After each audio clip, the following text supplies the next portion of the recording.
ಇವತ್ತಿನ ದಿನ ಮಕ್ಕಳೇ 10ನೇ ತರಗತಿಯ ಅಧ್ಯಾಯವಾಗಿರ್ತಕ್ಕಂಥ ಆಮ್ಲ, ಪ್ರತ್ಯಾಮ್ಲ ಮತ್ತು ಲವಣಗಳ ಕುರಿತು ಇಂದಿನ ತರಗತಿಯಲ್ಲಿ ಅಂದರೆ ಭಾಗ 1ರಲ್ಲಿ ನಾವು ಈ ಆಮ್ಲ ಮತ್ತು ಪ್ರತ್ಯಾಮ್ಲಗಳ ಪರೀಕ್ಷೆ, ನೈಸರ್ಗಿಕ ಅದರ ರುಚಿ ಮತ್ತು ಸೂಚಕಗಳ ಮೂಲಕ ಪರೀಕ್ಷಿಸಿದ್ವಿ ಮತ್ತು ಆಮ್ಲಗಳ ರಾಸಾಯನಿಕ ಗುಣಗಳ ಕುರಿತು ಅವುಗಳ ವಿವಿಧ ರಾಸಾಯನಿಕಗಳೊಂದಿಗೆ ವರ್ತನೆ ಹಾಗೂ ಅವುಗಳ ಒಂದು pH ಮಹತ್ವ ಇವುಗಳ ಕುರಿತು ಇಂದಿನ ತರಗತಿಯಲ್ಲಿ ಅಂದರೆ ಭಾಗ 1ರಲ್ಲಿ ಚರ್ಚಿಸಿದ್ದೆವು ಮಕ್ಕಳೇ. ಇಂದಿನ ದಿನ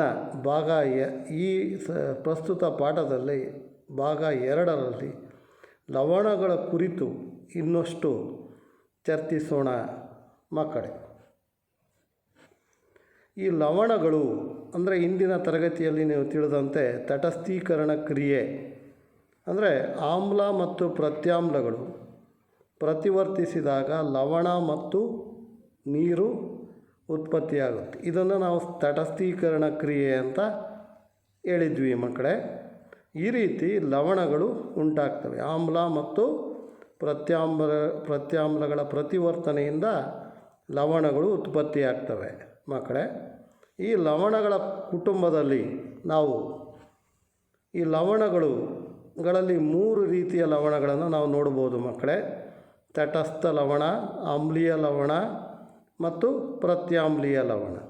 ಈ ತಟಸ್ಥ ಲವಣ ಅಂತಕ್ಕಂಥದ್ದು ಯಾವ ರೀತಿ ಉಂಟಾಗುತ್ತೆ ಅನ್ನೋದನ್ನು ನಾವು ಗಮನಿಸಿದರೆ ಮಕ್ಕಳೇ, ಈ ಆಮ್ಲ ಪ್ರಬಲವಾಗಿದ್ದು ಪ್ರತ್ಯಾಮ್ಲವನ್ನು ಪ್ರಬಲವಾಗಿದ್ದರೆ ತಟಸ್ಥವಾಗಿರ್ತಕ್ಕಂಥ ಲವಣ ಉತ್ಪತ್ತಿಯಾಗುತ್ತೆ. ಇಲ್ಲಿ ಒಂದು ಉದಾಹರಣೆಯನ್ನು ಗಮನಿಸಿದರೆ ಮಕ್ಕಳೇ, ಹೈಡ್ರೋಕ್ಲೋರಿಕ್ ಆಮ್ಲ, ಸೋಡಿಯಂ ಹೈಡ್ರಾಕ್ಸೈಡ್.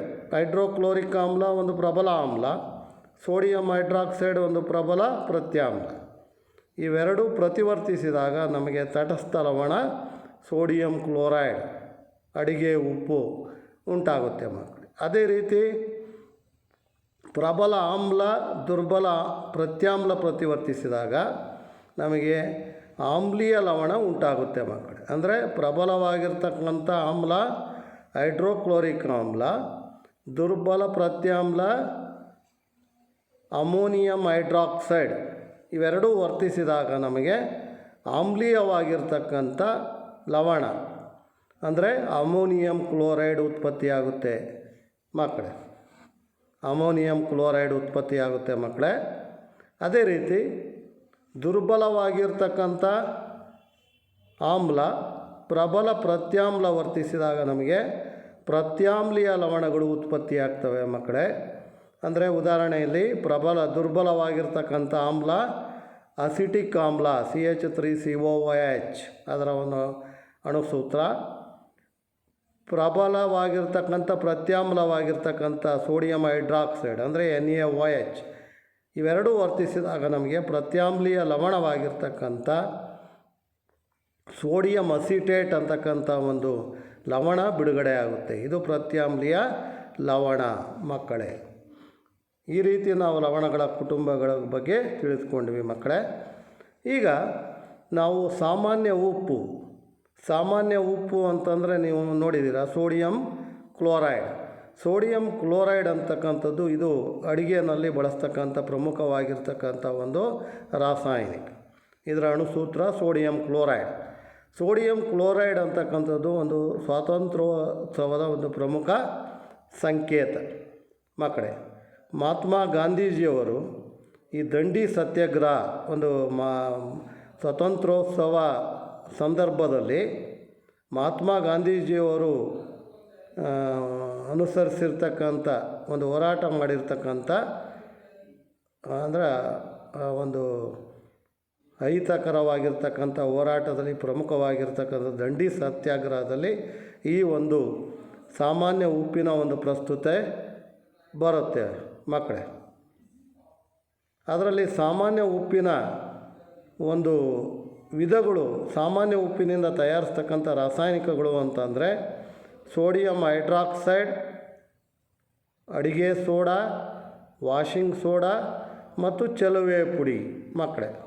ಈಗ ಒಂದೊಂದಾಗಿ ಈ ಒಂದು ರಾಸಾಯನಿಕಗಳ ಒಂದು ಉತ್ಪಾದನೆಯನ್ನು ಗಮನಿಸೋಣ ಮಕ್ಕಳೇ. ಈಗ ಸೋಡಿಯಂ ಹೈಡ್ರಾಕ್ಸೈಡ್ NaOH ಇದನ್ನು ಕ್ಲೋರೋ ಆಲ್ಕಲಿ ಅಂತಕ್ಕಂಥ ಒಂದು ಪ್ರಕ್ರಿಯೆಯಿಂದ ಇದನ್ನು ತಯಾರಿಸ್ತಾರೆ.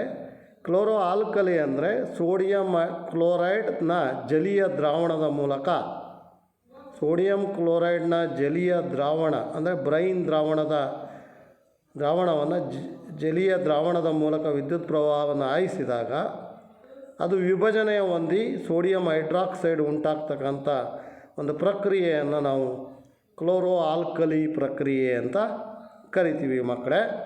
ಇಲ್ಲಿ ಅದರ ಒಂದು ರಾಸಾಯನಿಕ ಸಮೀಕರಣವನ್ನು ಗಮನಿಸಿದಾಗ 2NaCl + 2H2O gives rise to 2NaOH + Cl2 + H2. ಇಲ್ಲಿ ಕ್ಲೋರಿನ್ ಅನಿಲ ಚಿತ್ರದಲ್ಲಿ ನೀವು ಗಮನಿಸಿದಾಗ ಕ್ಲೋರಿನ್ ಅನಿಲ ಎಲ್ಲಿ ಉತ್ಪತ್ತಿಯಾಗುತ್ತೆ ಅಂದರೆ ಆ್ಯನೋಡ್ನಲ್ಲಿ ಉತ್ಪತ್ತಿಯಾಗುತ್ತೆ. ಅದೇ ರೀತಿ ಹೈಡ್ರೋಜನ್ ಅನಿಲ ಕ್ಯಾಥೋಡ್ನಲ್ಲಿ ಉತ್ಪತ್ತಿಯಾಗುತ್ತೆ ಮಕ್ಕಳೇ. ಸೋಡಿಯಂ ಹೈಡ್ರಾಕ್ಸೈಡ್ ದ್ರಾವಣ ಕ್ಯಾಥೋಡ್ನ ಸಮೀಪದಲ್ಲಿ ಉತ್ಪತ್ತಿ. ಈ ಮೂರು ಉತ್ಪನ್ನಗಳು ಈ ಕ್ಲೋರೋ ಆಲ್ಕಲಿ ಅಂತಕ್ಕಂಥ ಪ್ರಕ್ರಿಯೆಯಲ್ಲಿ ಉತ್ಪತ್ತಿಯಾಗ್ತವೆ ಮಕ್ಕಳೇ. ಈ ಮೂರು ಉತ್ಪನ್ನಗಳಿಂದ ನಮಗೆ ಉಪಯೋಗಗಳು ಇದ್ದಾವೆ. ಮೂರು ಉತ್ಪನ್ನಗಳು ಉಪಯುಕ್ತವಾಗಿದ್ದಾವೆ ಮಕ್ಕಳೇ. ಒಂದೊಂದಾಗಿ ಗಮನಿಸಿದಾಗ ಈ ಸೋಡಿಯಂ ಹೈಡ್ರಾಕ್ಸೈಡ್ ಅನ್ನು ನಾವು ಲೋಹಗಳ ಜಿಡ್ಡು ನಿವಾರಿಸೋದಕ್ಕೆ ಸೋಡಿಯಂ ಹೈಡ್ರಾಕ್ಸೈಡನ್ನು ಬಳಕೆ ಮಾಡ್ತಾರೆ. ಹಾಗೂ ಸಾಬೂನು ಮತ್ತು ಮಾರ್ಜಕಗಳು ಮತ್ತು ಕಾಗದ ತಯಾರಿಕೆಯಲ್ಲಿಯೂ ಸಹ ಮಕ್ಕಳೇ ಈ ಸೋಡಿಯಂ ಹೈಡ್ರಾಕ್ಸೈಡನ್ನು ಬಳಕೆ ಮಾಡ್ತಾರೆ. ಕೃತಕ ನೂಲುಗಳನ್ನು ತಯಾರಿಸೋದಕ್ಕೆ ಸೋಡಿಯಂ ಹೈಡ್ರಾಕ್ಸೈಡನ್ನು ಬಳಕೆ ಮಾಡ್ತಾರೆ ಮಕ್ಕಳೇ. ಅದೇ ರೀತಿ ಎರಡು ಅನಿಲಗಳಾಗಿರ್ತಕ್ಕಂಥ ಕ್ಲೋರಿನ್ ಮತ್ತು ಹೈಡ್ರೋಜನ್ಗಳ ಉಪಯುಕ್ತತೆಯನ್ನು ನಾವು ಗಮನಿಸಿದರೆ ಮಕ್ಕಳೇ, ಈ ಕ್ಲೋರಿನನ್ನು ಹೆಚ್ಚಾಗಿ ನೀವು ನೋಡಿದ್ದೀರಾ, ಈ ಬ್ಲೀಚಿಂಗ್ ಪೌಡರ್ ಚೆಲುವೆ ಪುಡಿ ಅಂತ ಕರೀತೀವಿ. ನೀರಿನ ಶುದ್ಧೀಕರಣದಲ್ಲಿ ಇದನ್ನು ಬಳಸ್ತಾರೆ. ಈಜುಕೊಳಗಳನ್ನು ಶುದ್ಧೀಕರಿಸೋದಕ್ಕೆ ಈ ಕ್ಲೋರಿನನ್ನು ಬಳಸ್ತಾರೆ. PVC ಪೈಪ್ಗಳನ್ನು ತಯಾರಿಸೋದಕ್ಕೆ ಕ್ಲೋರಿನನ್ನು ಬಳಸ್ತಾರೆ ಮಕ್ಕಳೇ. ಇದನ್ನು ಸೋಂಕು ನಾಶಕಗಳಾಗಿ ಮತ್ತು ಕೀಟನಾಶಕಗಳಾಗಿ ಕ್ಲೋರಿನನ್ನು ಬಳಸ್ತಾರೆ. CFCಗಳಲ್ಲಿ ಕ್ಲೋರಿನನ್ನು ಬಳಕೆ ಮಾಡ್ತಾರೆ ಮಕ್ಕಳೇ. ಅದೇ ರೀತಿ ಹೈಡ್ರೋಜನ್ ಇದು ಒಂದು ಅನಿಲ. ಇದನ್ನು ನಾವು ಹೈಡ್ರೋಜನನ್ನು ಈ ವಿಮಾನಗಳಿಗೆ ಇಂಧನವಾಗಿ ಇದನ್ನು ಬಳಕೆ ಮಾಡ್ತಾರೆ. ಕೃತಕ ಬೆಣ್ಣೆ ತಯಾರಿಸೋದಕ್ಕೆ ಇದನ್ನು ಬಳಕೆ ಮಾಡ್ತಾರೆ. ರಸಗೊಬ್ಬರಗಳಲ್ಲಿ ಅಮೋನಿಯಾದಲ್ಲಿ ಹೈಡ್ರೋಜನ್ ಇರುತ್ತೆ ಮಕ್ಕಳೇ. ಈ ರೀತಿ ಮೂರೂ ಉತ್ಪನ್ನಗಳು ಉಪಯುಕ್ತವಾಗಿದೆ ಅನ್ನೋದು ತಿಳಿಯುತ್ತೆ ಮಕ್ಕಳೇ. ಅದೇ ರೀತಿ ಇನ್ನೊಂದು ರಾಸಾಯನಿಕ ಚೆಲುವೆ ಪುಡಿ, ಇದನ್ನು ಇಂಗ್ಲೀಷ್ನಲ್ಲಿ ಬ್ಲೀಚಿಂಗ್ ಪೌಡರ್ ಅಂತ ಕರಿತೀವಿ ಮಕ್ಕಳೇ. ಶುಷ್ಕ ಅರಳಿದ ಸುಣ್ಣ CaOH2 ಅಂತ ಕರಿತೀವಿ. CaOH2 ಶುಷ್ಕ ಅರಳಿದ ಸುಣ್ಣದೊಂದಿಗೆ ಕ್ಲೋರಿನನ್ನು ವರ್ತಿಸಿದಾಗ ನಮಗೆ ಚೆಲುವೆ ಪುಡಿ ತಯಾರಿಸಲಾಗುತ್ತೆ. ಅದರ ರಾಸಾಯನಿಕ ಸೂತ್ರವನ್ನು ಗಮನಿಸಿದರೆ ಈ ಚಿತ್ರದಲ್ಲಿ ಚೆಲುವೆ ಪುಡಿಯನ್ನು ಗಮನಿಸ್ತಾ ಇದ್ದೀರಾ ಮಕ್ಕಳೇ. ಇದನ್ನು ನಾವು ಕ್ರಿಮಿ ಶುದ್ಧೀಕಾರಕವಾಗಿ ಇದನ್ನು ಬಳಕೆ ಮಾಡ್ತೀವಿ. ಮತ್ತು ಬ್ಲೀಚಿಂಗ್ ಪೌಡರ್ ಇದನ್ನು ನಾನಾ ರೀತಿ ಮುಂದೆ ನಿಮಗೆ ತಿಳಿಸ್ತೀನಿ ಮಕ್ಕಳೇ. ಇಲ್ಲಿ ರಾಸಾಯನಿಕ ಸಮೀಕರಣವನ್ನು ಗಮನಿಸಿದರೆ CaOH2 + Cl2 gives rise to CaOCl2 + H2O. ಅಂದರೆ ಕ್ಯಾಲ್ಶಿಯಂ ಹೈಡ್ರಾಕ್ಸೈಡ್ ಅಂದರೆ ಶುಷ್ಕ ಅರಳಿದ ಸುಣ್ಣದೊಂದಿಗೆ ಕ್ಲೋರಿನ್ ಪ್ರತಿವರ್ತಿಸಿದಾಗ ನಮಗೆ ಕ್ಯಾಲ್ಶಿಯಂ ಆಕ್ಸಿಕ್ಲೋರೈಡ್ ಅಂದರೆ ಚೆಲುವೆ ಪುಡಿ ಉತ್ಪತ್ತಿಯಾಗುತ್ತೆ. ಈ ಚೆಲುವೆ ಪುಡಿಯ ರಾಸಾಯನಿಕ ಹೆಸರು ಕ್ಯಾಲ್ಶಿಯಂ ಆಕ್ಸಿಕ್ಲೋರೈಡ್ ಅಂತ ಕರಿತೀವಿ ಮಕ್ಕಳೇ. ಇದರ ಒಂದು ಉಪಯೋಗವನ್ನು ನಾವು ಗಮನಿಸಿದರೆ ಮಕ್ಕಳೇ, ಚೆಲುವೆ ಪುಡಿಯನ್ನು ವಿವಿಧ ರೀತಿಯಲ್ಲಿ ಉಪಯೋಗಿಸ್ತಾರೆ ಮಕ್ಕಳೇ. ಒಂದನೇದು ಬಟ್ಟೆ ಕಾರ್ಖಾನೆಯಲ್ಲಿ ಹತ್ತಿ ಮತ್ತು ನಾರಿಗೆ ಬಿಳುಪು ನೀಡಲು ಮಕ್ಕಳೇ. ಕಾಗದ ಕಾರ್ಖಾನೆಯಲ್ಲಿ ಮರದ ತಿರುಳಿಗೆ ಬಿಳುಪು ನೀಡಲು ಮತ್ತು ಲಾಂಡ್ರಿಯಲ್ಲಿ ತೊಳೆದ ಬಟ್ಟೆಗೆ ಬಿಳುಪು ನೀಡಲು ಈ ಚಲುವೆ ಪುಡಿಯನ್ನು ಬಳಕೆ ಮಾಡ್ತಾರೆ ಮಕ್ಕಳೇ. ಅನೇಕ ರಾಸಾಯನಿಕ ಕಾರ್ಖಾನೆಗಳಲ್ಲಿ ಉತ್ಕರ್ಷಣಕಾರಿಯಾಗಿ ಈ ಚಲುವೆ ಪುಡಿಯನ್ನು ಬಳಕೆ ಮಾಡ್ತಾರೆ ಮಕ್ಕಳೇ. ಮೂರನೇದು ಕುಡಿಯುವ ನೀರನ್ನು ಕ್ರಿಮಿಮುಕ್ತಗೊಳಿಸಲು ಸೋಂಕು ನಾಶಕವಾಗಿ ಈ ಚಲುವೆ ಪುಡಿಯನ್ನು ಉಪಯೋಗ ಮಾಡ್ತಾರೆ ಮಕ್ಕಳೇ. ಇಲ್ಲಿವರೆಗೆ ನೀವು ಮಕ್ಕಳೇ ಚಲುವೆ ಪುಡಿಯ ತಯಾರಿಕೆ ಮತ್ತು ಅದರ ಉಪಯೋಗವನ್ನು ತಿಳಿದುಕೊಂಡ್ರಿ ಮಕ್ಕಳೇ. ಅದೇ ರೀತಿ ಅಡಿಗೆ ಸೋಡಾ, ಬೇಕಿಂಗ್ ಸೋಡಾ ಅಂತ ಕರೀತೀವಿ. ಅಡಿಗೆ ಸೋಡಾದ ಸಾಮಾನ್ಯ ರಾಸಾಯನಿಕ ಹೆಸರು ಸೋಡಿಯಂ ಹೈಡ್ರೋಜನ್ ಕಾರ್ಬೋನೇಟ್. ಅದರ ಅಣುಸೂತ್ರ NaHCO3 ಮಕ್ಕಳೇ. ಇದನ್ನು ತಯಾರಿಸತಕ್ಕಂಥದ್ದು ಈ ಸೋಡಿಯಂ ಕ್ಲೋರೈಡನ್ನು ಕಚ್ಚಾ ರಾಸಾಯನಿಕವಾಗಿ ಬಳಕೆ ಮಾಡ್ಕೊತಾರೆ. ಇಲ್ಲಿ sodium chloride plus H2O plus CO2 plus NO3 NH3 gives rise to NH4Cl plus NaHCO3. NaHCO3 sodium hydrogen ಕಾರ್ಬೋನೇಟನ್ನು ನಾವು ಅಡಿಗೆ ಸೋಡಾ ಅಂತ ಕರಿತೀವಿ ಮಕ್ಕಳೇ. ಈ ಅಡಿಗೆ ಸೋಡಾದ ಉಪಯೋಗಗಳನ್ನು ಅಂದರೆ ಸೋಡಿಯಂ ಹೈಡ್ರೋಜನ್ ಕಾರ್ಬೋನೇಟ್ನ ಉಪಯೋಗಗಳನ್ನು ನಾವು ಗಮನಿಸಿದರೆ ಮಕ್ಕಳೇ, ಬೇಕಿಂಗ್ ಸೋಡಾ ತಯಾರಿಕೆಯಲ್ಲಿ ಅಂದರೆ ಬೇಕರಿಗಳಲ್ಲಿ ಇದು ಅಡಿಗೆ ಸೋಡಾ ಮತ್ತು ಟಾರ್ಟಾರಿಕ್ ಆಮ್ಲದ ಮಿಶ್ರಣವಾಗಿರುತ್ತೆ. ಬೇಕಿಂಗ್ ಸೋಡಾ ಅಂದರೆ ಮಕ್ಕಳೇ ಅಡಿಗೆ ಸೋಡಾ ಮತ್ತು ಟಾರ್ಟಾರಿಕ್ ಆಮ್ಲದ ಮಿಶ್ರಣವಾಗಿದೆ. ಈ ಬೇಕಿಂಗ್ ಪುಡಿಯನ್ನು ನಾವು ಕಾಯಿಸಿದಾಗ ಮತ್ತು ನೀರಿನೊಂದಿಗೆ ಮಿಶ್ರಗೊಳಿಸಿದಾಗ ಉತ್ಪತ್ತಿಯಾದ ಕಾರ್ಬನ್ ಡೈಆಕ್ಸೈಡನ್ನು ಬ್ರೆಡ್ ಮತ್ತು ಕೇಕನ್ನು ಉಬ್ಬಿಸಿ ಮೃದು ಮತ್ತು ರಂಧ್ರಯುಕ್ತಗೊಳಿಸಲು ಇದನ್ನು ಬಳಸ್ತಾರೆ. ಬ್ರೆಡ್ ಮತ್ತು ಕೇಕನ್ನು ಉಬ್ಬಿಸಿ ಮತ್ತು ಮೃದು ಮತ್ತು ಅದು ಉಬ್ಬೋದಕ್ಕೆ ಮೃದು ಮತ್ತು ರಂಧ್ರಯುಕ್ತ ಆಗದಂಗೆ ಈ ಉತ್ಪತ್ತಿಯಾದ ಕಾರ್ಬನ್ ಡೈಆಕ್ಸೈಡು ಇದನ್ನು ಮಾಡುತ್ತೆ ಮಕ್ಕಳೇ.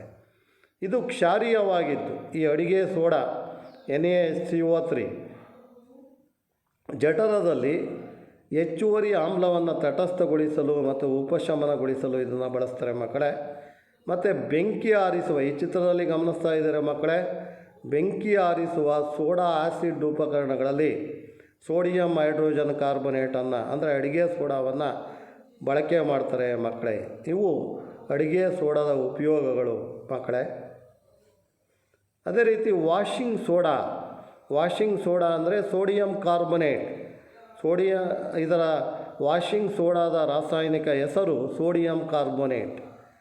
ಬೇಕಿಂಗ್ ಸೋಡಾವನ್ನು ಕಾಯಿಸುವ ಮೂಲಕ ಸೋಡಿಯಂ ಕಾರ್ಬೋನೇಟನ್ನು ಪಡಿಬೋದು. ನಾವು ಇಂದಿನ ವಾಷಿಂಗ್ ಸೋಡಾ ಏನು ಉತ್ಪತ್ತಿಯಾಗಿರುತ್ತೆ ಬೇಕಿಂಗ್ ಸೋಡಾನ ಕಾಯಿಸೋದ್ರ ಮೂಲಕ ನಾವು ಸೋಡಿಯಂ ಕಾರ್ಬೋನೇಟನ್ನು ಪಡಿಬೋದು. ಅದನ್ನೇ ಈಗ ಅದರ ಒಂದು ಈಕ್ವೇಷನನ್ನು ರಾಸಾಯನಿಕ ಸಮೀಕರಣವನ್ನು ಗಮನಿಸಿದರೆ ಮಕ್ಕಳೇ 2NaHCO3 ಆರೋ ಮಾರ್ಕ್ ಹಾಕಿ ಅದ್ರ ಮೇಲೆ ಉಷ್ಣ ಅಂತ ಬರಿತೀವಿ. ಅಂದರೆ ಕಾಯಿಸಿದಾಗ Na2CO3 plus H2O plus CO2 ಅಂದರೆ Na2CO3ಯನ್ನು ನಾವು ಸೋಡಿಯಂ ಕಾರ್ಬೋನೇಟ್ ಇದನ್ನೇ ನಾವು ವಾಷಿಂಗ್ ಸೋಡಾ ಅಂತ ಕರಿತೀವಿ ಮಕ್ಕಳೇ. ಈ ಸೋಡಿಯಂ ಕಾರ್ಬೋನೇಟ್ನ ಪುನರ್ಸ್ಫಟಿಕೀಕರಣದಿಂದ ನಮಗೆ ವಾಷಿಂಗ್ ಸೋಡಾ ಉತ್ಪತ್ತಿಯಾದ ಅದರಲ್ಲಿ ನೀರಿನ ಅಂಶ ಇರುತ್ತೆ. ಅದನ್ನು ತೆಗೆದುಹಾಕ್ತಿದ್ರೆ Na2CO3 plus 10H2O gives rise to Na2CO3 into 10H2O. ಇದನ್ನು ನಾವು ವಾಷಿಂಗ್ ಸೋಡಾ ಅಂತ ಕರಿತೀವಿ ಮಕ್ಕಳೇ. ಈ ವಾಷಿಂಗ್ ಸೋಡಾದ ಉಪಯೋಗಗಳನ್ನು ನಾವು ಗಮನಿಸಿದರೆ ಮಕ್ಕಳೇ, ಈ ಒಂದನೇದು ವಾಷಿಂಗ್ ಸೋಡಾ ಸೋಡಿಯಂ ಕಾರ್ಬೋನೇಟನ್ನು ಗಾಜು, ಸಾಬೂನು ಮತ್ತು ಕಾಗದ ಕಾರ್ಖಾನೆಗಳಲ್ಲಿ ಉಪಯೋಗಿಸ್ತಾರೆ ಮಕ್ಕಳೇ. ಮತ್ತು ಇದನ್ನು ಈ ವಾಷಿಂಗ್ ಸೋಡಾವನ್ನು ಬೋರಾಕ್ಸ್ನಂತಹ ಸೋಡಿಯಂ ಸಂಯುಕ್ತಗಳ ಉತ್ಪಾದನೆಯಲ್ಲಿ ಉಪಯೋಗಿಸ್ತಾರೆ ಮಕ್ಕಳೇ. ಈ ಸೋಡಿಯಂ ಕಾರ್ಬೋನೇಟನ್ನು ಗೃಹ ಬಳಕೆಯ ಸ್ವಚ್ಛಕಾರಿಯಾಗಿ ಉಪಯೋಗಿಸ್ತಾರೆ. ಈ ಗೃಹ ಬಳಕೆಯಲ್ಲಿ ನೀವು ಈ ಬಟ್ಟೆ ತೊಳೆಯೋದಕ್ಕೆ ಮತ್ತು ದೈನಂದಿನ ಚಟುವಟಿಕೆಗಳಲ್ಲಿ ಇದನ್ನು ಗೃಹ ಬಳಕೆಯ ಸ್ವಚ್ಛಕಾರಿಯಾಗಿ ಈ ವಾಷಿಂಗ್ ಸೋಡಾವನ್ನು ಬಳಸ್ತಾರೆ. ಇದನ್ನು ನೀರಿನ ಶಾಶ್ವತ ಗಡುಸು ನಿವಾರಣೆಯಲ್ಲಿ, ನೀರಿನ ಗಡುಸುತನ ನಿವಾರಣೆಯಲ್ಲಿ ಅಂದರೆ ಶಾಶ್ವತ ಗಡುಸುತನ ನಿವಾರಣೆಯಲ್ಲಿ ಈ ವಾಷಿಂಗ್ ಸೋಡಾವನ್ನು ಬಳಸ್ತಾರೆ ಮಕ್ಕಳೇ. ಇಲ್ಲಿಯವರೆಗೆ ಮಕ್ಕಳೇ ನೀವು ವಾಷಿಂಗ್ ಸೋಡಾದ ತಯಾರಿಕೆ ಮತ್ತು ವಾಷಿಂಗ್ ಸೋಡಾದ ಉಪಯೋಗಗಳನ್ನು ತಿಳಿದುಕೊಂಡ್ರಿ ಮಕ್ಕಳೇ. ಇನ್ನು ನೆಕ್ಸ್ಟ್ ಮಕ್ಕಳೇ, ಈ ಸ್ಫಟಿಕೀಕರಣ ನೀರು ಅಂದರೆ ಏನು ಮಕ್ಕಳೇ? ಕೆಲವು ಸಂಯುಕ್ತಗಳು ಅವಶ್ಯಕವಾಗಿರ್ತಕ್ಕಂಥ ನೀರನ್ನು, ಕೆಲವು ಸಂಯುಕ್ತಗಳು ಅವಶ್ಯಕವಾಗಿರ್ತಕ್ಕಂಥ ದ್ರಾವಣದಲ್ಲಿರ್ತಕ್ಕಂಥ ನೀರನ್ನು ಉಪಯೋಗಿಸ್ತವೆ. ಅವನ್ನ ನಾವು ಸ್ಫಟಿಕೀಕರಣ ನೀರು ಅಂತ ಕರಿತೀವಿ. ಸ್ಫಟಿಕೀಕರಣ ನೀರು ಲವಣದ ಒಂದು ಘಟಕ ಸೂತ್ರ. ಅಣುವಿನಲ್ಲಿ ಇರ್ತಕ್ಕಂಥ ನೀರಿನ ಅಣುಗಳ ಸ್ಥಿರ ಸಂಖ್ಯೆ ಆಗಿರುತ್ತೆ ಇದು. ಸ್ಫಟಿಕೀಕರಣ ನೀರು ಅಂದರೆ ಒಂದು ಅಣುವಿನಲ್ಲಿರುವ ನೀರಿನ ಅಣುಗಳ ಸ್ಥಿರ ಸಂಖ್ಯೆಯನ್ನು ನಾವು ಸ್ಫಟಿಕೀಕರಣ ನೀರು ಅಂತೀವಿ. ಈ ಉದಾಹರಣೆಗೆ ತಾಮ್ರದ ಸಲ್ಫೇಟ್ನಲ್ಲಿ 5 ನೀರಿನ ಪರಮಾಣುಗಳಿವೆ. ಅದನ್ನೇ ನಾವು CuSO4 5H2O ಅಂತ ಕರಿತೀವಿ. ಅದೇ ರೀತಿ ಸೋಡಿಯಂ ಕಾರ್ಬೋನೇಟ್ 10H2O, ಅದನ್ನೇ ನಾವು ಆಗಲೇ ಹೇಳ್ದಂಗೆ ವಾಷಿಂಗ್ ಸೋಡಾ ಅಂತ ಕರಿತೀವಿ ಮಕ್ಕಳೇ. ಸ್ಫಟಿಕೀಕರಣ ನೀರನ್ನು ಹೊಂದಿರುವ ಇನ್ನೊಂದು ಲವಣ ಅಂದರೆ gypsum, calcium sulphate CaSO4 2H2O ಅಂತ ಕರಿತೀವಿ ಮಕ್ಕಳೇ. ಇದನ್ನು ನಾವು ಸ್ಫಟಿಕೀಕರಣದ ನೀರನ್ನು ಇಲ್ಲಿವರೆಗೆ ತಿಳ್ಕೊಂಡ್ವಿ ಮಕ್ಕಳೇ. ಇನ್ನು ಪ್ಲಾಸ್ಟರ್ ಆಫ್ ಪ್ಯಾರಿಸ್ POP ಅಂತ ಕರಿತೀವಿ. ಈ ಜಿಪ್ಸಮನ್ನು ನಾವು ಮಕ್ಕಳೇ 373 ಕೆಲ್ವಿನ್ನಿಗೆ ಕಾಯಿಸಿದಾಗ ಇದು ನೀರಿನ ಅಣುವನ್ನು ಕಳೆದುಕೊಳ್ಳುತ್ತೆ ಮಕ್ಕಳೇ.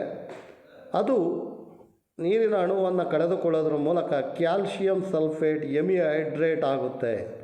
ಅಂದರೆ CaSO4 ½ ಇದನ್ನೇ ನಾವು plaster of Paris, calcium sulphate ಎಮಿಹೈಡ್ರೇಟನ್ನು ನಾವು ಪ್ಲಾಸ್ಟರ್ ಆಫ್ ಪ್ಯಾರಿಸ್ POP ಅಂತ ಕರಿತೀವಿ. ಇದನ್ನು ಮುರಿದ ಮೂಳೆಗಳಿಗೆ ಸರಿಯಾದ ಸ್ಥಳದಲ್ಲಿ ಆಧಾರವಾಗಿ ಲೇಪನ ಮಾಡಲು ವೈದ್ಯರು ಇದನ್ನು ನಾವು ಪಟ್ಟು ಕಟ್ಟೋದು ಅಂತ ಹೇಳ್ತೀವಿ. ಕಾಲು ಏನಾದರೂ ಫ್ರ್ಯಾಕ್ಚರ್ ಆದಾಗ ನೀವು ಸಾಮಾನ್ಯವಾಗಿ ಮಕ್ಕಳೇ ನೋಡಿದ್ದೀರ, ಆ ಒಂದು ಫ್ರ್ಯಾಕ್ಚರ್ ಆಗಿರುವ ಭಾಗದಲ್ಲಿ ಊತ ಉಂಟಾಗುತ್ತೆ. ಆ ಭಾಗದಲ್ಲಿ ಈ ಒಂದು ಬಿಳಿ ಸುಣ್ಣದ ಥರ, ಈ ಒಂದು ಸುಣ್ಣನೇ ಅದು, ಆ ಸುಣ್ಣದ ಥರ ಒಂದು ಪಟ್ಟಿ ಇರುತ್ತೆ. ಅದನ್ನೇ ನಾವು POP ಪ್ಲಾಸ್ಟರ್ ಆಫ್ ಪ್ಯಾರಿಸ್ ಅಂತೀವಿ. ಅಂದರೆ ಮುರಿದ ಮೂಳೆಗಳಿಗೆ ಸರಿಯಾದ ಸ್ಥಳದಲ್ಲಿ ಆಧಾರವಾಗಿ ಲೇಪನ ಮಾಡಲು ವೈದ್ಯರು ಬಳಸುವ ವಸ್ತು ಪ್ಲಾಸ್ಟರ್ ಆಫ್ ಪ್ಯಾರಿಸ್. ಇದು ಬಿಳಿ ಪುಡಿಯಾಗಿದ್ದು ನೀರಿನೊಂದಿಗೆ ಮಿಶ್ರಗೊಳಿಸಿದಾಗ ಪುನಃ ಗಟ್ಟಿಯಾದ ಘನರೂಪದ ಜಿಪ್ಸಮ್ ಆಗಿ ಬದಲಾವಣೆ ಹೊಂದುತ್ತೆ ಮಕ್ಕಳೇ. ಇಲ್ಲಿ ಗಮನಿಸ್ಬೋದು, ಚಿತ್ರದಲ್ಲಿ ಮುರಿದ ಮೂಳೆಗೆ ಈ ವೈದ್ಯರು ಅದನ್ನು ಒಂದು ಆಧಾರವಾಗಿ ಪಡ್ಕೊಂಡು ಪಟ್ಟಿಯನ್ನು ಕಟ್ಟಿದ್ದಾರೆ.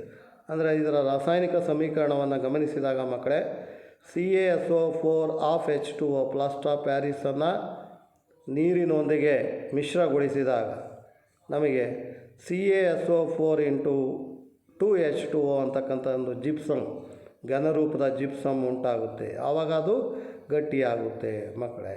ಅದನ್ನು ಸುಮಾರು ದಿವಸ ವೈದ್ಯರು ಅದನ್ನು ಪಟ್ಟಿಯನ್ನು ಕಟ್ಟಿ ಸುಮಾರು 20 ದಿನ ಆಮೇಲೆ ಅದು ಜೋಡಣೆ ಆದಮೇಲೆ ಬಿಚ್ಚುತ್ತಾರೆ. ಇದನ್ನು ಗಮನಿಸಿದ್ದೀರಾ ಮಕ್ಕಳೇ?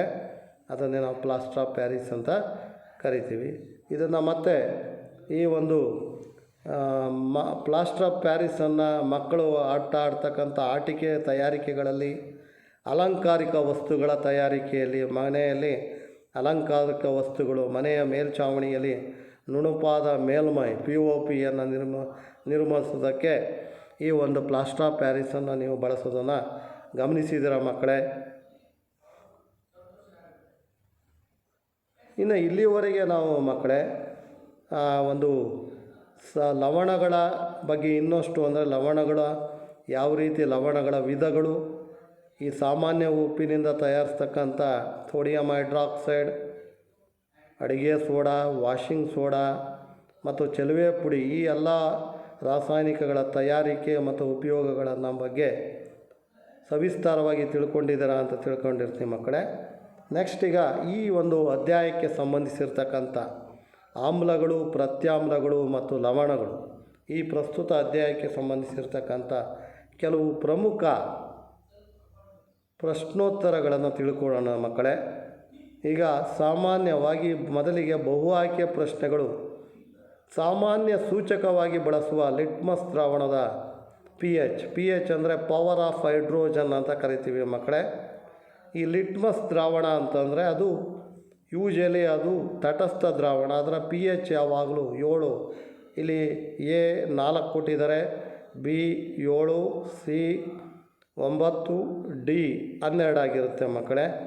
ಇಲ್ಲಿ ಲಿಟ್ಮಸ್ ಯಾವಾಗಲೂ ತಟಸ್ಥ ದ್ರಾವಣ ಪಿ ಎಚನ್ನು ಹೊಂದಿರುತ್ತೆ, ಅದು 7 ಆಗಿರುತ್ತೆ ಮಕ್ಕಳೇ.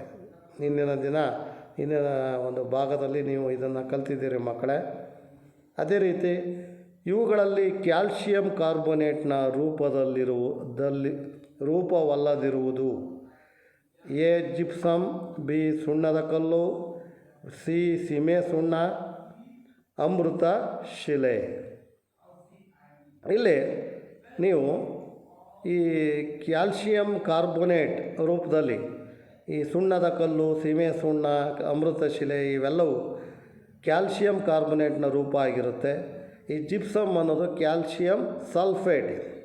ಆದ್ದರಿಂದ ಜಿಪ್ಸಮ್ಮು ಸರಿಯಾದ ಉತ್ತರ ಮಕ್ಕಳೇ. ಅದೇ ರೀತಿ ಸ್ಫಟಿಕೀಕರಣ ನೀರನ್ನು ಹೊಂದಿರದ ಸಂಯುಕ್ತ. ಸ್ಫಟಿಕೀಕರಣ ನೀರನ್ನು ನೀವು ಆಲ್ರೆಡಿ ಕಲ್ತ್ರಿ ಮಕ್ಕಳೇ. ಅದರಲ್ಲಿ option A gypsum, B calcium sulphate, C sodium chloride, D sodium carbonate. ಇದರಲ್ಲಿ ನೀವು ಸ್ಫಟಿಕ ನೀರನ್ನು ಹೊಂದಿರದ ಸಂಯುಕ್ತ ಅಂತಂದರೆ ಈ gypsum, calcium sulphate, sodium carbonate ಇವೆಲ್ಲ ಸ್ಫಟಿಕೀಕರಣ ನೀರನ್ನು ಹೊಂದಿರ್ತವೆ. ಆದರೆ ಸಿ ಸೋಡಿಯಂ ಕ್ಲೋರೈಡ್ ಹೊಂದಿರೋದಿಲ್ಲ. ಆದ್ದರಿಂದ ಸೋಡಿಯಂ ಕ್ಲೋರೈಡು ಸರಿಯಾದ ಉತ್ತರ ಮಕ್ಕಳೇ. ಅದೇ ರೀತಿ 4ನೇ ಪ್ರಶ್ನೆ, ಜೇನು ಕಡಿತದಿಂದ ಉಂಟಾಗುತ್ತಿರುವ ನೋವುಳ್ಳ ಉರಿಯಿಂದ ಉಪಶಮನ ಪಡೆಯಲು ಇದನ್ನು ಲೇಪಿಸಿಕೊಳ್ಳುವರು. ಎ ಅಸಿಟಿಕ್ ಆಮ್ಲ, ಬಿ ಕಾರ್ಬಾನಿಕ್ ಆಮ್ಲ, ಸಿ ಸೋಡಿಯಂ ಹೈಡ್ರೋಜನ್ ಕಾರ್ಬೋನೇಟ್ ದ್ರಾವಣ, ಡಿ ಮೆಥಾನಾಯಿಕ್ ಆಮ್ಲ. ಈ ಜೇನು ಕಡಿತದಿಂದ ಉಂಟಾಗ್ತಕ್ಕಂಥದ್ದು ಮೆಥಾನಾಯಿಕ್ ಆಮ್ಲ. ಇದರಿಂದ ನೋವು ಉರಿ ಉಂಟಾಗುತ್ತೆ. ಆದ್ದರಿಂದ ಅದಕ್ಕೆ ಪ್ರತ್ಯಾಮ್ಲವಾಗಿರ್ತಕ್ಕಂಥ ಸೋಡಿಯಂ ಹೈಡ್ರೋಜನ್ ಕಾರ್ಬೋನೇಟ್ ದ್ರಾವಣವನ್ನು ಲೇಪನ ಮಾಡಿಕೊಳ್ಳಬೇಕು. ಇಲ್ಲಿ ಸರಿಯಾದ ಉತ್ತರ ಮಕ್ಕಳೇ ಸಿ ಸೋಡಿಯಂ ಹೈಡ್ರೋಜನ್ ಕಾರ್ಬೋನೇಟ್ ದ್ರಾವಣ ಮಕ್ಕಳೇ. ಇನ್ನು ನಿಮಗೆ 3 ಪ್ರಮಾಣಗಳನ್ನು ನೀಡಲಾಗಿದೆ. 1ರಲ್ಲಿ ಬಟ್ಟಿ ಇಳಿಸಿದ ನೀರು, ಇನ್ನೆರಡರಲ್ಲಿ ಕ್ರಮವಾಗಿ ಆಮ್ಲೀಯ ಮತ್ತು ಪ್ರತ್ಯಾಮ್ಲೀಯ ದ್ರಾವಣಗಳಿವೆ. ನಿಮಗೆ ಕೇವಲ ಕೆಂಪು ಲಿಟ್ಮಸ್ ಕಾಗದವನ್ನು ಮಾತ್ರ ನೀಡಿದರೆ ಪ್ರಮಾಣದಲ್ಲಿನ ಪ್ರತಿಯೊಂದು ಮಾದರಿಯನ್ನು ಹೇಗೆ ಗುರುತಿಸುವಿರಿ? ಈ ಥರ ಪ್ರಶ್ನೆಗಳನ್ನು ನೀವು ಪರೀಕ್ಷೆಯಲ್ಲಿ ಹೆಚ್ಚಾಗಿ ಕೇಳ್ತಾರೆ ಮಕ್ಕಳೇ. ಇದು ಒಂದು ಸರಳವಾಗಿರುವ ಪ್ರಶ್ನೆ. ಏನು ಮಾಡಬೇಕು ಅಂದರೆ ನಾವು ಲಿಟ್ಮಸ್ ಕಾಗದವನ್ನು ಒಂದೊಂದು ಪ್ರಮಾಣದಲ್ಲಿ ಅದ್ದಿ ಹೊರ ತೆಗೆಯಿರಿ. ಇನ್ನೊಂದು ಪ್ರಮಾಣದಲ್ಲಿ ಅದ್ದುವ ಮೊದಲು ಅಸವಿತ ನೀರಿನಲ್ಲಿ ತೊಳೆಯಿರಿ. ಅದನ್ನು ಎಲ್ಲದರಾಗೂ ಅದ್ದಿ ಆದಮೇಲೆ ಅಸವಿತ ನೀರಿನಲ್ಲಿ ತೊಳೆದಾಗ ಕೆಳಗಿನ ವೀಕ್ಷಣೆಗಳು ಗಮನಿಸ್ತವೆ. ಈಗ ಬಣ್ಣ ಬದಲಾಗದೇ ಇದ್ದರೆ ಅದು ಬಟ್ಟಿ ಇಳಿಸಿದ ನೀರು. ಅದು ಕೆಂಪು ಲಿಟ್ಮಸ್ ನೀಲಿ ಆದರೆ ಅದು ಪ್ರತ್ಯಾಮ್ಲೀಯ ಮಕ್ಕಳೇ. ನೀಲಿ ಲಿಟ್ಮಸ್ ಪುನಃ ಕೆಂಪಾದರೆ ಅದನ್ನು ಆಮ್ಲ ಅಂತ ಕರಿತೀವಿ ಮಕ್ಕಳೇ. ಇನ್ನು 6ನೇ ಪ್ರಶ್ನೆ, ಸಾರರಿಕ್ತ ಆಮ್ಲವು ಲೋಹದೊಂದಿಗೆ ವರ್ತಿಸಿದಾಗ ಸಾಮಾನ್ಯವಾಗಿ ಯಾವ ಅನಿಲ ಬಿಡುಗಡೆಯಾಗುತ್ತದೆ? ಉದಾಹರಣೆಯೊಂದಿಗೆ ವಿವರಿಸಿ. ಈ ಅನಿಲದ ಅಸ್ತಿತ್ವವನ್ನು ನೀವು ಹೇಗೆ ಪರೀಕ್ಷಿಸುವಿರಿ? ಇದಕ್ಕೆ ಸಂಬಂಧಿಸಿದಂತೆ ಇದು ಬಹಳ ಪ್ರಮುಖವಾಗಿರ್ತಕ್ಕಂಥ ಪ್ರಶ್ನೆ. ಈ ಚಿತ್ರವನ್ನು ನೀವು ಗಮನಿಸ್ತೀರಾ, ಯಥೇಚ್ಛವಾಗಿ ಈ ಚಿತ್ರವನ್ನು ಪರೀಕ್ಷೆಯಲ್ಲಿ ಕೇಳ್ತಾರೆ ಮಕ್ಕಳೇ. ಸಾರರಿಕ್ತ ಆಮ್ಲವು ಲೋಹದೊಂದಿಗೆ ವರ್ತಿಸಿದಾಗ ನಮಗೆ ಸಾಮಾನ್ಯವಾಗಿ ಹೈಡ್ರೋಜನ್ ಎಲ್ಲ ಬಿಡುಗಡೆ ಆಗುತ್ತೆ. ಈ ಚಿತ್ರನ ನೀವು ಇದು ಯಾವುದೂ ಕೇಳಲಿಲ್ಲ ಅಂದರೆ ಚಿತ್ರ ಅಂತೂ ಪರೀಕ್ಷೆಯಲ್ಲಿ ಯಥೇಚ್ಛವಾಗಿ ಇಲ್ಲಿವರೆಗೆ ಕೇಳಿದ್ದಾರೆ ಮಕ್ಕಳೇ, ಆದ್ದರಿಂದ ಈ ಚಿತ್ರ ಇಂಪಾರ್ಟೆಂಟು. ಈಗ ಈ ಹೈಡ್ರೋಜನ್ ಎಲ್ಲ ಯಾವ ರೀತಿ ಬಿಡುಗಡೆ ಆಗುತ್ತೆ ಅನ್ನೋದನ್ನು ನಾವು ನೋಡಿದರೆ 5 ml ಸಲ್ಫ್ಯೂರಿಕ್ ಒಂದು ಪ್ರಮಾಣವನ್ನು ತೆಗೆದುಕೊಂಡು ಅದರಲ್ಲಿ 5 ml ಸಲ್ಫ್ಯೂರಿಕ್ ಆಮ್ಲವನ್ನು ತೆಗೆದುಕೊಳ್ಳಿ. ಅದಕ್ಕೆ ಕೆಲವು ಸತುವಿನ ಚೂರುಗಳನ್ನು ಸೇರಿಸಬೇಕು. ಸೇರಿಸಿದಾಗ ಅದರಲ್ಲಿ ರಾಸಾಯನಿಕ ಕ್ರಿಯೆ ಜರುಗಿ ಒಂದು ಹೈಡ್ರೋಜನ್ ಅನಿಲ ಬಿಡುಗಡೆ ಆಗುತ್ತೆ ಮಕ್ಕಳೇ. ಆ ಬಿಡುಗಡೆ ಆದ ಅನಿಲವನ್ನು ಒಂದು ಪೆಟ್ರಿ ಡಿಶಲ್ಲಿ ಒಂದು ಇದರಲ್ಲಿ ಸಾಬೂನಿನ ದ್ರಾವಣದ ಮೂಲಕ ಒಂದು ಬಿಡುಗಡೆ ಆದ ಅನಿಲವನ್ನು ನಿರ್ಗಮನ ನಾಳದ ಮೂಲಕ ಹಾಯಿಸಿದಾಗ ಆ ಸಾಬೂನಿನ ದ್ರಾವಣದಲ್ಲಿ ಅನಿಲದ ಗುಳ್ಳೆಗಳು ಉಂಟಾಗ್ತವೆ. ಅದೇ ಹೈಡ್ರೋಜನ್ ಮಕ್ಕಳೇ. ಈ ಗುಳ್ಳೆಗಳು ಹೈಡ್ರೋಜನ್ನು ಅತ್ಯಂತ ದಹ್ಯಶೀಲ ಅನಿಲ ಆಗಿರೋದ್ರಿಂದ ಗುಳ್ಳೆಗಳು ಹತ್ತಿರ ಉರಿಯುತ್ತಿರುವ ಮೇಣದ ಬತ್ತಿಯನ್ನು ತಂದಾಗ ಅದು ಪಾಪ್ ಎಂಬ ಶಬ್ದದೊಂದಿಗೆ ಅದು ಉರಿಯುತ್ತೆ ಮಕ್ಕಳೇ. ಇನ್ನೊಂದು ಪ್ರಶ್ನೆ, 7ನೇ ಪ್ರಶ್ನೆ. ಲೋಹೀಯ ಸಂಯುಕ್ತ ಎ ಸಾರರಿಕ್ತ ಹೈಡ್ರೋಕ್ಲೋರಿಕ್ ಆಮ್ಲದೊಂದಿಗೆ ವರ್ತಿಸಿ ಗುಳ್ಳೆಗಳು ಉತ್ಪತ್ತಿ ಮಾಡುತ್ತದೆ. ಬಿಡುಗಡೆ ಆದ ಅನಿಲ ಉರಿಯುವ ಮೇಣದ ಬತ್ತಿಯನ್ನು ನಂದಿಸುತ್ತದೆ. ಈ ಕ್ರಿಯೆಯಲ್ಲಿ ಉಂಟಾದ ಒಂದು ಕ್ಯಾಲ್ಶಿಯಂ ಸಂಯುಕ್ತ ಕ್ಯಾಲ್ಶಿಯಂ ಕ್ಲೋರೈಡ್. ಆದರೆ ಕ್ರಿಯೆಯ ಸರಿದೂಗಿಸಿದ ರಾಸಾಯನಿಕ ಸಮೀಕರಣ ಬರೆಯಿರಿ ಮಕ್ಕಳೇ. ಇಲ್ಲಿ ಗಮನಿಸಬೇಕಾಗಿರೋ ಈ ಥರ ಪ್ರಶ್ನೆಗಳನ್ನು ಕೇಳ್ತಾರೆ. ಇಲ್ಲಿ ಆಮ್ಲದೊಂದಿಗೆ ಬಿಡುಗಡೆಯಾದ ಅನಿಲ ಉರಿಯುವ ಮೇಣದ ಬತ್ತಿಯನ್ನು ನಂದಿಸುತ್ತೆ ಅಂದರೆ ಬೆಂಕಿಯನ್ನು ನಂದಿಸ್ತಕ್ಕಂಥ ಅನಿಲ ಅಂದರೆ ಕಾರ್ಬನ್ ಡೈಆಕ್ಸೈಡ್ ಮಕ್ಕಳೇ. ಇಲ್ಲಿ ಕಾರ್ಬನ್ ಡೈಆಕ್ಸೈಡ್ ಬಿಡುಗಡೆ ಆಗುತ್ತೆ. ಈಗ calcium carbonate plus 2HCl CaCO3 plus 2HCl gives rise to CaCl2 plus CO2 plus H2O. ಅಂದರೆ ಇಲ್ಲಿ ಕ್ಯಾಲ್ಶಿಯಂ ಕ್ಲೋರೈಡ್ ಅಂತಕ್ಕಂಥ ಒಂದು ಲವಣ ಬಿಡುಗಡೆ ಆಗುತ್ತೆ. ಕಾರ್ಬನ್ ಡೈಆಕ್ಸೈಡು ಬೆಂಕಿಯನ್ನು ನಂದಿಸುತ್ತೆ. ಇದು ಒಂದು ಬೆಂಕಿಯನ್ನು ನಂದಿಸ್ತಕ್ಕಂಥ ಅನಿಲ ಮಕ್ಕಳೇ. ಇನ್ನು ಶುಷ್ಕ HCl 8ನೇ ಪ್ರಶ್ನೆ. ಶುಷ್ಕ HCl ಅನಿಲ ಲಿಟ್ಮಸ್ ಕಾಗದದ ಬಣ್ಣ ಬದಲಾಯಿಸುವುದಿಲ್ಲ ಏಕೆ? ಇದು ಭಾಳ ಯಾಕೆ ಸಿಂಪಲ್ ಆಗಿರೋದು ಮಕ್ಕಳು. ಈ ಥರ ಪ್ರಶ್ನೆಗಳನ್ನು ಕೇಳ್ತಾರೆ. ನೀರಿನ ಅನುಪಸ್ಥಿತಿಯಲ್ಲಿ HCl ಅಣುಗಳಲ್ಲಿನ H+ ಅಯಾನುಗಳು ಬೇರ್ಪಡೆಯುವಿಕೆ ಸಾಧ್ಯ ಇಲ್ಲ. ಇನ್ನು ಶುಷ್ಕ ಕಾಗದದಲ್ಲಿ ಯಾವುದೇ ರೀತಿಯ ನೀಲಿ ಬಣ್ಣದ ಲಿಟ್ಮಸ್ ಕೆಂಪು ಬಣ್ಣಕ್ಕೆ ಬದಲಾವಣೆ ಆಗೋದಿಲ್ಲ. ಆದ್ದರಿಂದ ಶುಷ್ಕ HCl ಅನಿಲ ಶುಷ್ಕ HCl ಅನಿಲ ಶುಷ್ಕ ಲಿಟ್ಮಸ್ ಕಾಗದದ ಬಣ್ಣ ಬದಲಾಯಿಸಲ್ಲ. ಅದು ಜಲೀಯ ದ್ರಾವಣದಲ್ಲಿ ಒದ್ದೆ ಆದರೆ ಮಾತ್ರ ಬಣ್ಣನ ಬದಲಾವಣೆ ಮಾಡುತ್ತೆ ಮಕ್ಕಳೇ. ಆಮ್ಲವನ್ನು ಸಾರರಿಕ್ತಗೊಳಿಸುವಾಗ ಇನ್ನೊಂದು ಪ್ರಶ್ನೆ ಮಕ್ಕಳೇ, 9ನೇ ಪ್ರಶ್ನೆ. ಆಮ್ಲವನ್ನು ಸಾರರಿಕ್ತಗೊಳಿಸುವಾಗ ಆಮ್ಲವನ್ನೇ ನೀರಿಗೆ ಸೇರಿಸಬೇಕೆಂದು ಆಮ್ಲಕ್ಕೆ ನೀರನ್ನು ಸೇರಿಸಬಾರದೆಂದು ಶಿಫಾರಸು ಮಾಡುವುದೇಕೆ? ಇದು ಆಮ್ಲವನ್ನೇ ನೀರಿಗೆ ಸೇರಿಸಿದರೆ ಇದು ಅತ್ಯಂತ ದಹ್ಯಶೀಲ ಗುಣವನ್ನು ಹೊಂದಿರೋದ್ರಿಂದ ಆ ಒಂದು ಪ್ರನಾಳ ಅಥವಾ ಬೀಕರ್ ಒಡೆದು ಹೋಗ್ಬಿಡೋದು, ಸುಟ್ಟು ಗಾಯಗಳು ಆಗ್ಬೋದು. ಆದ್ದರಿಂದ ಆಮ್ಲಕ್ಕೆ ನೀರನ್ನು ಸೇರಿಸಿದರೆ ಅತ್ಯಂತ ಹೆಚ್ಚಿನ ಪ್ರಮಾಣದಲ್ಲಿ ಉಷ್ಣತೆ ಬಿಡುಗಡೆಯಾಗಿ ಸುಟ್ಟ ಗಾಯಗಳು ಉಂಟಾಗ್ಬೋದು, ಗಾಜಿನ ಸಂಗ್ರಹ ಒಡೆಯಬಹುದು. ಆದ್ದರಿಂದ ನಾವು ನೀರಿಗೆ ಆಮ್ಲವನ್ನು ಸೇರಿಸಬೇಕು ಮಕ್ಕಳೇ. ಈ ಥರ ಪ್ರಶ್ನೆಗಳನ್ನು ಕೇಳ್ತಾರೆ ಮಕ್ಕಳೇ. ಇನ್ನು ಕ್ಯಾಲ್ಶಿಯಂ ಆಕ್ಸಿಕ್ಲೋರೈಡ್ನ ಸಾಮಾನ್ಯ ಹೆಸರು ಮತ್ತು ಅಣುಸೂತ್ರವನ್ನು ಬರೆಯಿರಿ. ನೀವು ಗೊತ್ತಿರೋ ರೀತಿ ಕ್ಯಾಲ್ಶಿಯಂ ಆಕ್ಸಿಕ್ಲೋರೈಡ್ನ ಸಾಮಾನ್ಯ ಹೆಸರು ಚಲುವೆ ಪುಡಿ, ಬ್ಲೀಚಿಂಗ್ ಪೌಡರ್. ಇದರ ಅಣುಸೂತ್ರ CaOCl2 ಮಕ್ಕಳೇ. ಅದೇ ರೀತಿ 11ನೇ ಪ್ರಶ್ನೆ. ಸೋಡಿಯಂ ಹೈಡ್ರೋಜನ್ ಕಾರ್ಬೋನೇಟನ್ನು ಕಾಸಿದರೆ ಏನಾಗುತ್ತದೆ? ಈ ಕ್ರಿಯೆಯ ಸಮೀಕರಣ ಬರೆಯಿರಿ. ಸೋಡಿಯಂ ಹೈಡ್ರೋಜನ್ ಕಾರ್ಬೋನೇಟನ್ನು ಕಾಯಿಸಿದರೆ ಸೋಡಿಯಂ ಕಾರ್ಬೋನೇಟ್ ಆಗುತ್ತೆ. ಕಾರ್ಬನ್ ಡೈಆಕ್ಸೈಡ್ ಮತ್ತು ನೀರಾಗಿ ವಿಭಜನೆ ಆಗುತ್ತೆ. ಇದನ್ನೇ ನಾವು ಉಷ್ಣ ಅಂತ ಕರಿತೀವಿ. 2NaHCO3 gives rise to Na2CO3 plus CO2 plus H2O ಮಕ್ಕಳೇ.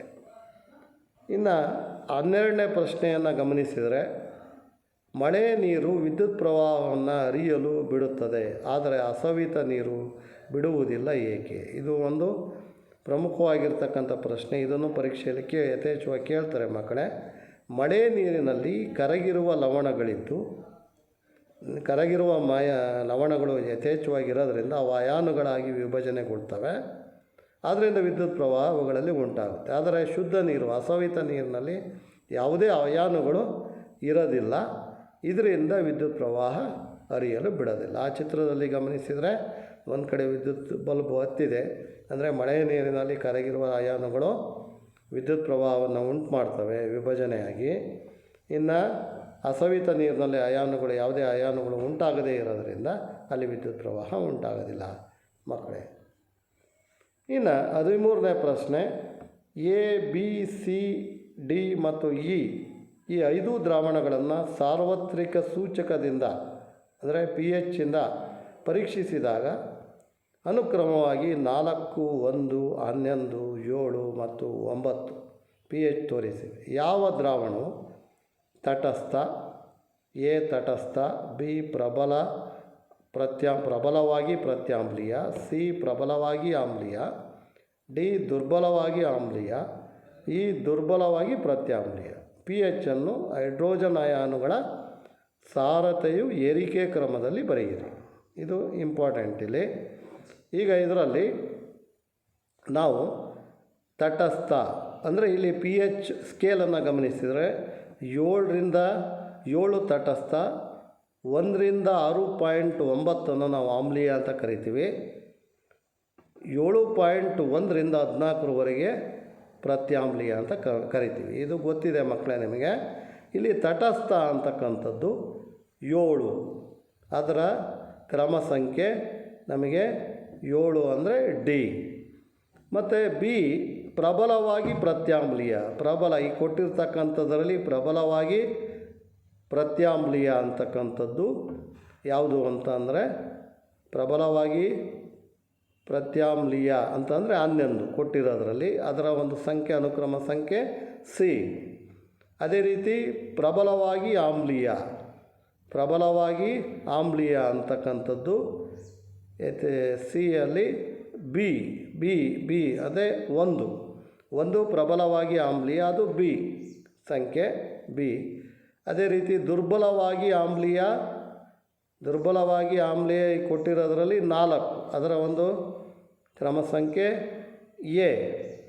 ಅದೇ ರೀತಿ ದುರ್ಬಲವಾಗಿ ಪ್ರತ್ಯಾಮ್ಲೀಯ ಕೊಟ್ಟಿರೋದ್ರಲ್ಲಿ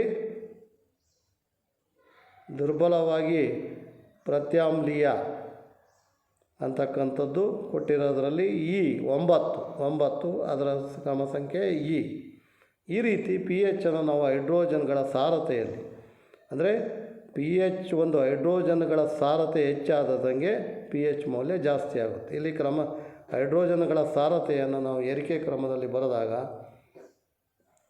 11 ಇನ್ಕ್ರೀಸಿಂಗ್ ಆರ್ಡರ್ನಲ್ಲಿ ಬರೆದಾಗ 11 greater than 9, 9 greater than 7, 7 greater than 4, 4 greater than 1 ಅಂತ ಹೇಳ್ಬೋದು ಮಕ್ಕಳೇ. ತಾಜಾ ಹಾಲಿನ pH 6. 14ನೇ ಪ್ರಶ್ನೆ, ತಾಜಾ ಹಾಲಿನ pH 6, ಅದು ಮೊಸರಾದಂತೆ ಅದರ pH ಹೇಗೆ ಬದಲಾಗುತ್ತೆ ಮಕ್ಕಳೇ? ಹಾಲು ಮೊಸರಾದಂತೆ ಅದರ pH ಏನಾಗುತ್ತೆ? ಕಡಿಮೆ ಆಗುತ್ತೆ. ಏಕೆಂದರೆ ಹಾಲು ಮೊಸರಾದಂತೆ ಹಾಲಿನಲ್ಲಿರುವ ಲ್ಯಾಕ್ಟೋಸು ಲ್ಯಾಕ್ಟಿಕ್ ಆಮ್ಲವಾಗಿ ಪರಿವರ್ತನೆಗೊಳ್ಳುತ್ತೆ. ಆದ್ದರಿಂದ ಆಮ್ಲಗಳು ಕಡಿಮೆ pH ಅನ್ನು ಹೊಂದಿವೆ ಮಕ್ಕಳೇ. ಈ ರೀತಿ ತಾಜಾ ಹಾಲಿನ pH ಮೊಸರಾದಂಗೆ ಅದರ ಒಂದು pH ಬದಲಾಗುತ್ತೆ ಮಕ್ಕಳೇ.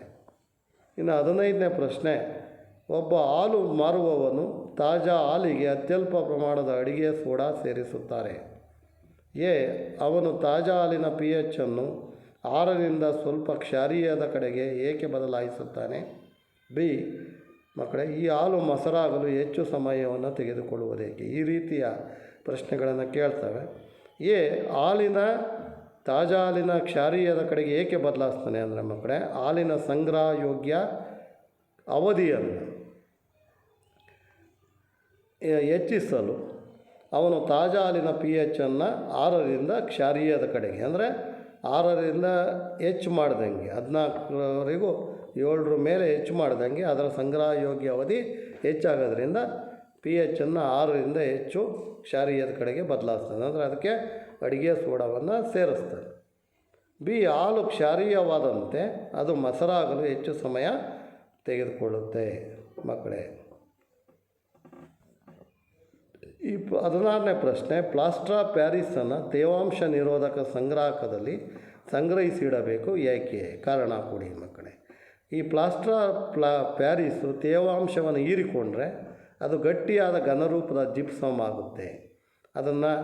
ಅದನ್ನು ಮಕ್ಕಳ ಆಟಿಕೆಗಳಲ್ಲಿ ಮತ್ತು ಈ ಅಲಂಕಾರಿಕ ವಸ್ತುಗಳ ತಯಾರಿಕೆಯಲ್ಲಿ, ಸೀಲಿಂಗ್ಗಳಲ್ಲಿ, ಮನೆಯ ಮೇಲ್ಛಾವಣಿಗಳಲ್ಲಿ ಈ ಒಂದು ನುಣುಪಾದ ಮೇಲ್ಮೆ ತಯಾರಿಸೋದಕ್ಕೆ ಇದನ್ನು ಬಳಸ್ತಾರೆ.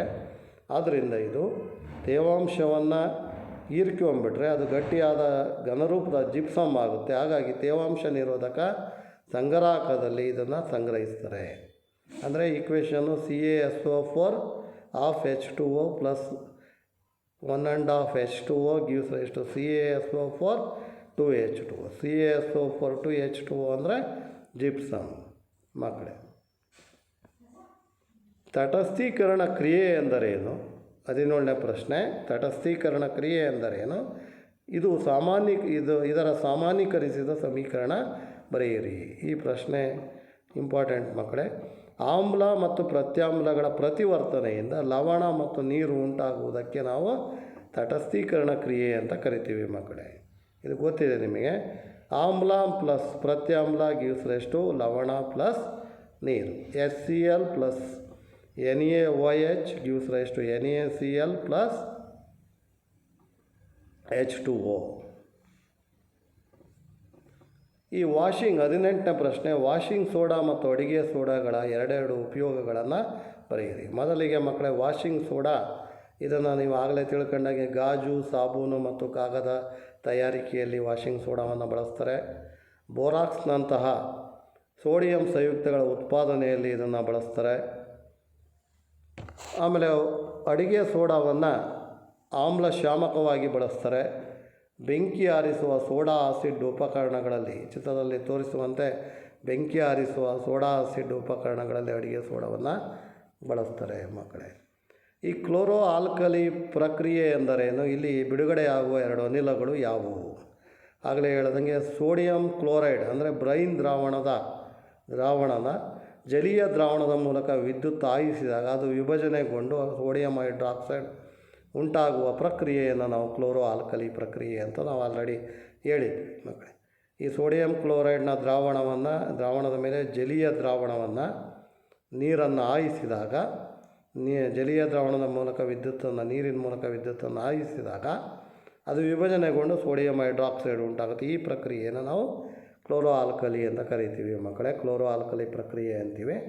ಇಲ್ಲಿ ಬಿಡುಗಡೆ ಆಗುವ ಅನಿಲಗಳು ಅಂದರೆ ಹೈಡ್ರೋಜನ್ ಮತ್ತು ಕ್ಲೋರಿನ್ ಮಕ್ಕಳೇ.